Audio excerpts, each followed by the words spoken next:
कुर्बानी कैसे करें? कुर्बानी के आदाब। अल्लाह ताला का शुक्र है कि मुसलमानों में ईद उल अजहा बकराईद के मौके पर कुर्बानी करने का जज्बा पाया जाता है। हालांकि इधर कई सालों से इसे रोकने की कोशिश की जा रही है और कुर्बानी के बजाय वेलफेयर के कामों को करने की फजीलत बयान की जाने लगी है, मगर आम मुसलमानों पर इसका कोई असर नहीं हुआ है और वो पहले की तरह उसी जोश व जज्बे के साथ कुर्बानी करते हैं। लेकिन ये देखकर अफसोस होता है कि कुर्बानी एक समाजी रस्म बनती जा रही है और कुर्बानी करने वालों की तवज्जो इसकी रूह की तरफ कम से कम होती जा रही है। इसलिए जरूरत महसूस होती है कि कुर्बानी से रिलेटेड कुछ जरूरी कामों का जिक्र कर दिया जाए। कुर्बानी कैसे करें? कुर्बानी के आदाब क्या है? कुर्बानी सिर्फ अल्लाह के लिए। कुर्बानी सिर्फ एक इबादत है और इबादत के लिए जरूरी है कि इबादत सिर्फ और सिर्फ अल्लाह के लिए की जाए और दिखावे से बचा जाए। लेकिन सोशल मीडिया ने दूसरे कामों के साथ साथ कुर्बानी का दिखावा करने का भी पूरा सामान फ्राहम कर दिया है। क्या हम नमाज अदा करते वक्त की फोटो सोशल मीडिया पर शेयर करते हैं? क्या हम तहज्जुद पढ़ाने की खबर दूसरों को देते हैं? क्या हम किसी को सदका खैरात या ज़कात देते हैं तो उसका ऐलान एआम करते हैं? नहीं, हरगिज नहीं। लेकिन कुर्बानी का दिखावा एक वबा की सूरत इख्तियार कर गई है। कुर्बानी का जानवर खरीदते ही सोशल मीडिया की जीनत बनाना जरूरी समझा जाता है।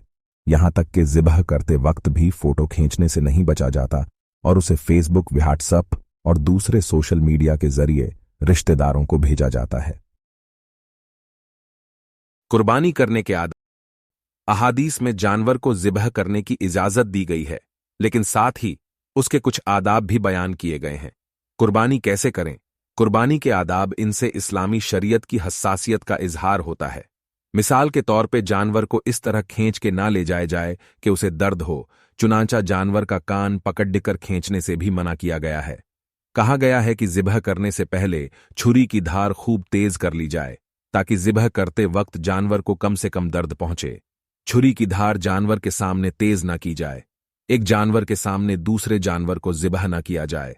जानवर को ठंडा होने से पहले उसका चमड़ा उतारना ना शुरू किया जाए। लेकिन जिन जागों पर इज्तिमाई कुर्बानी की जाती है, लगातार एक के बाद दूसरा जानवर ज़िबह किया जाता है, वहां इन आदाब की रियायत नहीं की जाती।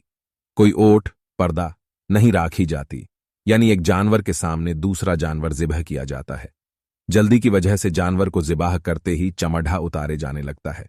जरूरी है कि ऐसी तदबीर इख्तियार की जाए जिनसे ज़िबाह के इस्लामी आबाद पर पूरे तौर से अमल हो सके।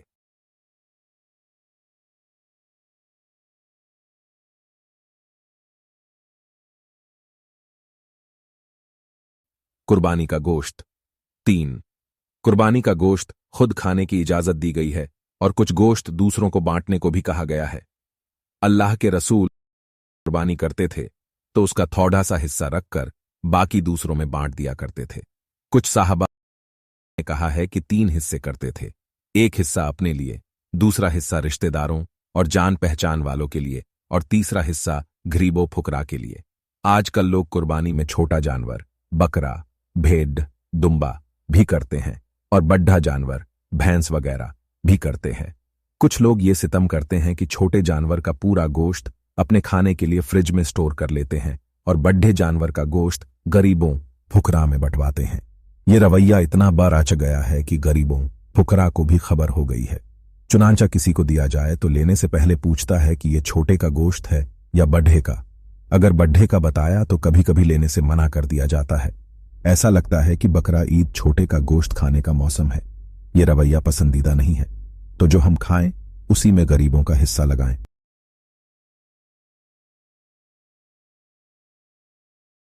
बकरा ईद के दिनों में सफाई का एहतिमाम। 4, बकरा ईद के मौके पर मुस्लिम बस्तियां गंदगियों का बदतरीन नमूना पेश करती हैं। ईद गुजरने के कई दिन बाद तक जगह जगह ओज, चमड़ा, हड्डियों, गोबर और दूसरी चीजों के ढेर लगे रहते हैं। बदबू की वजह से सड़कों और आम रास्तों से लोगों का गुजारना मुश्किल हो जाता है। कितनी अजीब बात है कि ये अमल उस उम्मत का होता है जिसके पैगंबर ने पाकी को आधा ईमान बताया है। ऐसी मखलूत बस्तियां जहां दूसरे धर्म के लोग भी रहते हैं, वहां तो मुसलमानों को और भी एहतियात बरतनी चाहिए और अपने किसी अमल से पड़ोसियों को परेशानी न पहुंचने दें। अल्लाह के रसूल ने फरमाया, घरों के अतराफ को साफ सुथरा रखो और यहूद की तरह ना हो जाओ। रसूल के दौर में यहूद साफ सुथराई का ख्याल न रखने के मामले में मशहूर थे। अब जमाना आ गया है, इस मामले में मुसलमानों को शोहरत हासिल हो गई है। चुनांचा दूसरे धर्मों के लोग आपस में कहते हैं कि सफाई सुथरे का ख्याल रखो और मुसलमानों की तरह ना हो जाओ। क्या हम कुर्बानी के मौके पर सफाई सुथरे का नमूना पेश नहीं कर सकते? अक्सर सुस्ती और काहिली की वजह से लापरवाही बरती जाती है और जानवरों का गोबर इधर उधर फेंक दिया जाता है। थोड़ी तवज्जो दी जाए तो घरों और उनके अतराफ को साफ सुथरा रखा जा सकता है। कुर्बानी रस्म नहीं, एक इबादत है। कुर्बानी रस्म नहीं बल्कि इबादत है। इसे इबादत समझकर ही इसकी शरायत और आदाब मलहूज रखते हुए अंजाम दिया जाए तो इसका अजर्व सवाब मिलेगा और अल्लाह के बंदों तक एक आला और मुस्बत पैगाम भी जाएगा। लेकिन अगर इसकी अदायगी महज एक रस्म के तौर पर फुहड्डपन और बेतुके अंदाज में की जाएगी तो इससे अल्लाह के बंदों को कोई पैगाम नहीं मिलेगा, बल्कि इसे वहशियाना और जरर रसां अमल समझेंगे। अब यह हमारे ऊपर है कि हम एक मुकद्दस और रूहानी अमल को वहशियाना और नशाइश्ता अमल बनाकर पेश करें। कुर्बानी कीजिए, लेकिन आदाब के साथ। जज़ाकल्लाह खैर।